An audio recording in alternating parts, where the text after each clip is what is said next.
We're shaking, folks. Back with another reaction, back with some more Tori Amos. Once again, shout out to Nigel for sharing her material, as well as to all the folks who've been commenting, including all the folks who commented, and I think it was pretty unanimous, that I move ahead to Under the Pink 1994, so that's what we're going to do. And the first track is Pretty Good Year. Pretty good is a sort of tepid endorsement. It's sort of a qualified, positive assessment. Yeah, it's pretty good. It seems like, if you were truly enthusiastic, you might find a more intense or florid way to describe it, but ultimately, I guess, in the grand scheme of things, pretty good is not bad, and it's not terrible or horrible, so perhaps it's not as mediocre or lukewarm as it sounds. Either way, I wonder if there could be some irony or sarcasm or perhaps,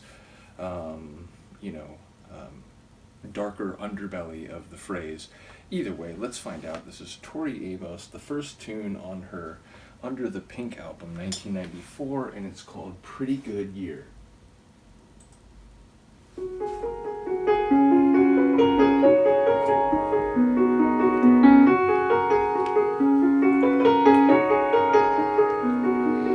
Tears on the sleeve of a man. Don't wanna be a boy today. I heard the eternal footman bought himself a bike to race.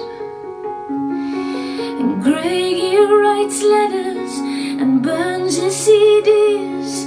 They say you are something in those formative years. Well, hold on to nothing as fast as you can. Well, still pretty good, yeah. Pretty good.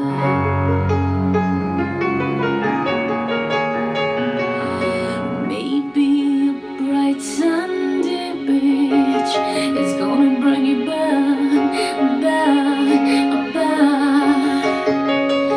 Maybe not, so now you're off. You're gonna see America. Well, let me tell you something about America.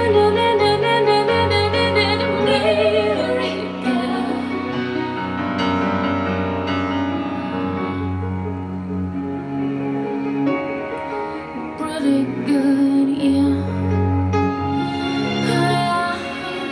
Pretty good.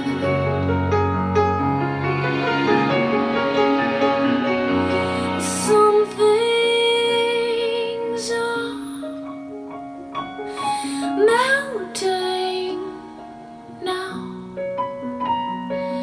Some things are melting now. Well, hey, what's it gonna take till my baby's alright? What's it gonna take till my baby's alright?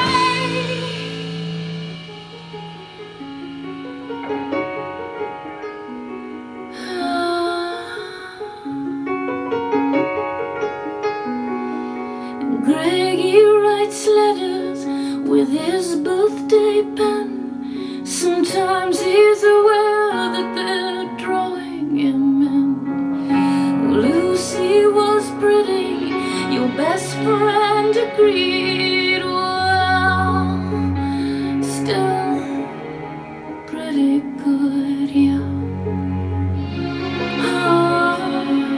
Pretty good. Pretty good, yeah.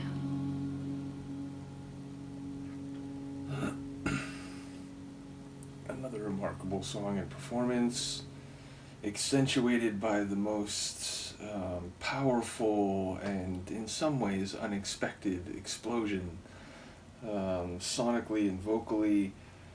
And it sounds like she's describing very specific domestic situations, which it felt like maybe more sincere, and again, perhaps like a bit, I don't know, mundane, writing letters and burning CDs, but in the grand scheme of things, that's far more enjoyable and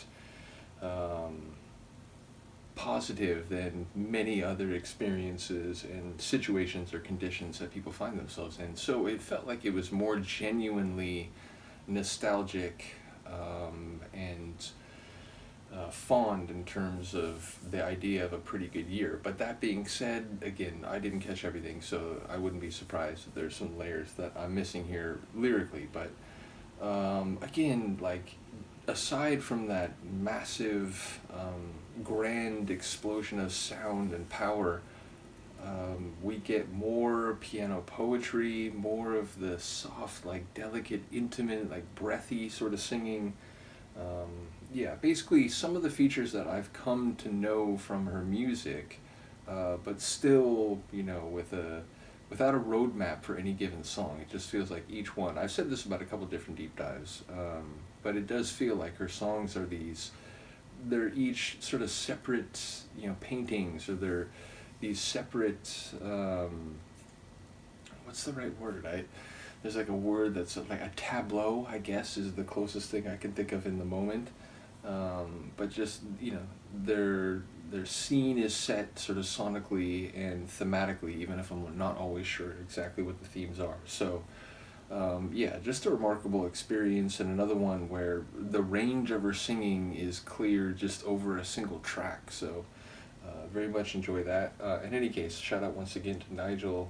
You are much appreciated, not only for sharing this, but for the comments and the insight.